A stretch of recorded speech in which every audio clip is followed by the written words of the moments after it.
तो ये बताना चाहूँगा कि आज से प्रेस ब्रीफिंग में हम लोगों के साथ पुलिस मुख्यालय से एडीजी हेडक्वार्टर भी रहेंगे और आपको जो भी पुलिस से संबंधित इश्यूज़ हैं उस पर वो आपको ब्रीफ करेंगे। आज का जो मुख्य बिंदु हैं, एक तो लगातार इसकी समीक्षा माननीय मुख्यमंत्री द्वारा की जा रही है और कल एक काफ़ी लंबी समीक्षात्मक बैठक की गई सभी ऐसे विभागों के साथ जिनके द्वारा ग्रामीण क्षेत्रों में रोजगार सृजन का कार्य किया जा सकता है। तो जो भी गाइडलाइंस हैं और जो भी कार्य अलाउड हैं उनके अंतर्गत कुछ महत्वपूर्ण निर्देश दिए गए थे। उनमें मुख्य रूप से जो गेहूं का प्रोक्योरमेंट है उसके लिए पैक्स के माध्यम से प्रोक्योरमेंट को करने का निर्णय लिया गया है। पिछले वर्ष तक गेहूं का प्रोक्योरमेंट व्यापार मंडल के माध्यम से होता था और प्रखंड में एक ही केंद्र होता था। तो इस बार ये पंचायत स्तर पर पैक्सों के माध्यम से किया जाएगा। इससे किसानों को काफ़ी लाभ होगा और उनको पंचायत में ही अपनी उपज का मूल्य समुचित मिल पाएगा। इसके अलावा जो महत्वपूर्ण योजनाएं हैं, चाहे वो नल का जल का निश्चय हो, हर घर तक पक्की गली नालियां हों, कुछ फ्लड प्रोटेक्शन वर्क, क्योंकि अब इसके बाद जब बरसात का समय भी आने वाला है तो उसके लिए जहाँ जहाँ पर फ्लड प्रोटेक्शन का काम होना है उन कामों को भी चालू कराया जाएगा। और इन सभी कार्यों में ये निर्देश दिया गया है कि सोशल डिस्टेंसिंग के जो भी नॉर्म्स हैं उनका पूरा अनुपालन किया जाएगा और योजनाओं की जो कंटिजेंसी होती है, जो आकस्मिकता निधि होती है हर योजना में, उससे फ्री ऑफ कास्ट मास्क और ये सब उपाय, ये जो भी उसमें काम करने वाले श्रमिक होंगे उनको उपलब्ध कराए जाएंगे। जो केसेस हैं अभी तक कोरोना संक्रमण की जो वर्तमान स्थिति है, टोटल 74 पॉजिटिव केसेस पाए गए हैं और अभी तक 8,834 टेस्ट किए जा चुके हैं। जो आपदा राहत केंद्र हैं, ये आपदा राहत केंद्र जो शहरों में हमारे फंसे हुए हैं, मजदूर वर्ग के लोग हैं, श्रमिक हैं या ऐसे अन्य लोग जो हैं, उनके लिए उनको कोई समस्या नहीं हो इसके लिए चलाए जा रहे हैं। यहाँ पर भोजन, आवासन और चिकित्सकीय जांच की सुविधा उपलब्ध है। ये 150 केंद्र चल रहे हैं और इनमें अभी 25,378 लोग इनका फ़ायदा उठा पा रहे हैं। जो पंचायत स्तरीय क्वारंटाइन सेंटर्स हैं उनकी संख्या कम हो रही है क्योंकि वो पीरियड जो क्वारंटाइन का होता है वो पूरा हो रहा है।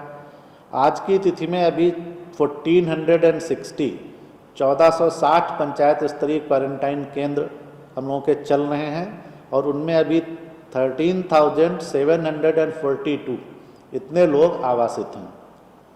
हम लोगों को जो कॉल्स आते हैं, चाहे वो आपदा प्रबंधन विभाग के कंट्रोल रूम में हो या बिहार भवन में हो या मुख्यमंत्री सचिवालय में, इसके अलावा व्हाट्सएप पे या गूगल डॉक्स पे भी लोग मैसेज करते हैं, उनकी कुल संख्या आज बढ़कर 63,687 अभी तक हो गई है और जो लोग इसमें इन्वॉल्व हैं वो 10,32,000 के आसपास लोग इसमें इन्वॉल्व हैं। हम लोग इन सभी से सभी कार्यालयों से फीडबैक ले रहे हैं, जो हमारे कंट्रोल रूम्स हैं वहाँ के माध्यम से, और जो भी समस्या हो रही है इन लोगों को उसको दूर करने का प्रयास संबंधित राज्य सरकारों के साथ समन्वय कर किया जा रहा है। जो मुख्यमंत्री विशेष सहायता के अंतर्गत बिहार के बाहर लोग फंसे हैं उन्हें 1,000 रुपये प्रति व्यक्ति की राशि दी जा रही है। इनकी रजिस्ट्रेशन की जो संख्या है वो आज बढ़कर 14,85,000 हो गई है और इनमें से 9,44,000 लोगों को हम लोगों ने राशि अंतरण की स्वीकृति दे दी है और ये राशि जल्दी से ही इनको उपलब्ध हो जाएगी। जो बिहार फाउंडेशन के माध्यम से राहत कार्य चल रहा है उसमें भी लगातार बढ़ोतरी हो रही है। 9 राज्यों में 12 शहरों में कल तक जो 50 केंद्र चल रहे थे उनकी संख्या आज बढ़कर 55 हो गई है और इनमें कुल बेनिफिशरी अभी तक जब से ये केंद्र चले हैं 7,22,000 इसके बेनिफिशरीज अभी तक हो गए हैं। इसके अलावा कल एक महत्वपूर्ण निर्णय लिया गया था कि जिन लोगों के पास राशन कार्ड नहीं है तो जीविका के माध्यम से, जीविका के स्वयं सहायता समूह हैं उनके माध्यम से ऐसे राशन कार्ड जिनके पास लोग नहीं हैं उनका सर्वे कराया जाएगा और उनको फिर राशन कार्ड निर्गत किया जाएगा और उनको भी जो हम लोग राशि दे रहे हैं उसका भी लाभ दिया जाएगा। तो ये कार्य प्रारंभ हो गया है। ग्रामीण विकास विभाग और खाद्य एवं उपभोक्ता संरक्षण विभाग के समन्वय से यह काम किया जा रहा है और शीघ्र ही हम लोग ऐसे लोगों को भी मदद पहुंचाने में तुरंत इसको पहुंचाने में सक्षम होंगे।